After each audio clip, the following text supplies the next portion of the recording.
Which side is the Ukrainian Orthodox Church of the Moscow Patriarchate at?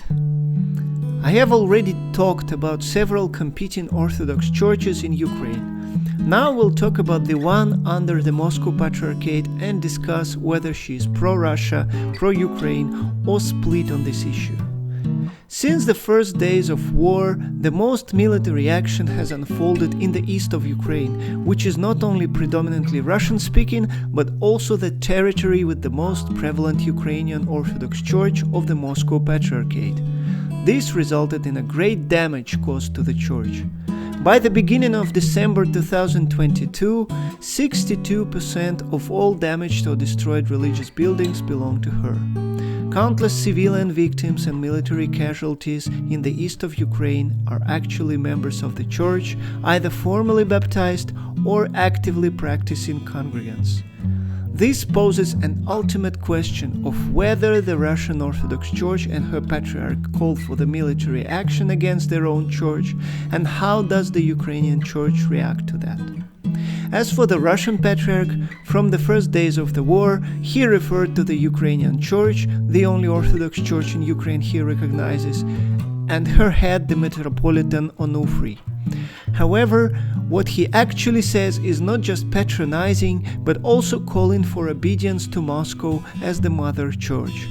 Kirill calls Ukrainians a brotherly nation rooted in the same Kievan baptism of the year 988, yet led astray by the evil Western satanic forces.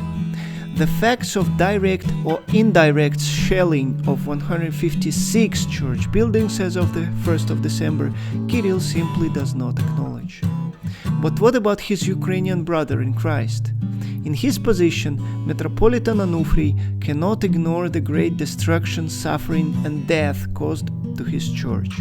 He condemns it, criticizes Kirill's position on war, and his church gradually progresses towards the process of autocephaly, independence from the Moscow Church. His critics, however, say that he is not very enthusiastic in his condemnation, trying to sit on two chairs at the same time, criticizing the Moscow Patriarch only when it comes to his position on the war, but not rushing to break from one of the most powerful churches in the world. However, many of the church bishops are much more decisive.